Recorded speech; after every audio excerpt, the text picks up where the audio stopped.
আজ এখন 2-3 মিনিটে করে দেব। টু কন্ডিশন, দুইটা শর্তে। কয়টা শর্ত? একটা শর্ত হলো এত সময় আওয়াজ টাওয়াজ যাই করছেন, এখন কিন্তু নবীজির প্রেমে গলা ফাটাইয়া আওয়াজ দিতে হবে 2 মিনিট। পারবেন না?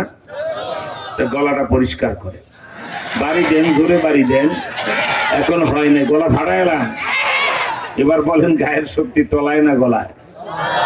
এই শক্তি কি আর নিচে নামবে? 2 মিনিট আর ডাউন হবে?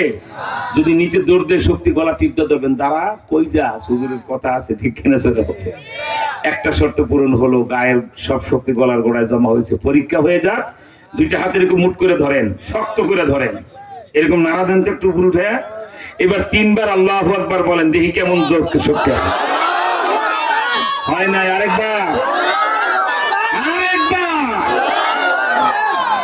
মাশাআল্লাহ, পরীক্ষায় পাশ করেছেন, আলহামদুলিল্লাহ।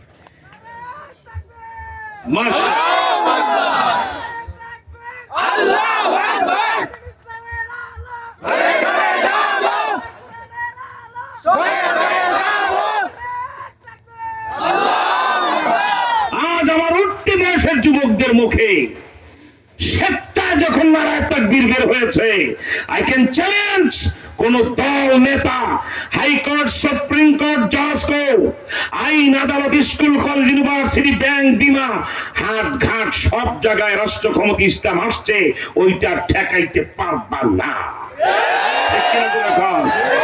আজ আমার 3 কোটি যুবক বাচ্চা ছেলে না বুঝেও নারায়ে তাকবীর দিয়ে চিৎকার করে দাঁড়িয়ে যায়, ঠিক কিনা বলেন? দিস ইজ বাংলাদেশ, সেটাই বাংলাদেশ, ঠিক কিনা ধরে বলেন?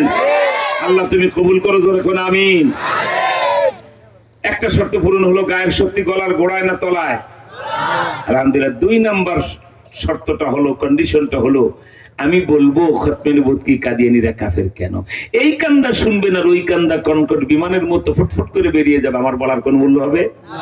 তাই মোবাইল ফোনগুলি যাদের আছে, টাচ মোবাইল, বাটন মোবাইল, সব হাতে নিয়ে আমার উঁচু করে দেখান, জলদি দেখান আগে তাড়াতাড়ি। হুজুর আই এম রেডি। হ্যাঁ, রেডি রেডি। সবাই রেকর্ডিং করবেন। কেন রেকর্ডিং করবা জানো? আমি যে তথ্যগুলি এখন 2 মিনিটে দেব, একটা তথ্য মনে না থাকলে আবার কালকে 3টা শুনে মনে করতে পারবেন, ঠিক কিনা? আরেকটা কাজ কি হবে, এখান থেকে মুনাজাত দরবার বাড়িতে যাবে, খাওয়ার আগে হাত মুখ ধুয়ে ফেসবুকে, ইউটিউবে, নেটে তুমি এই কয়েক মিনিটের বক্তব্য ছেড়ে দিবা, খতমে নবুয়ত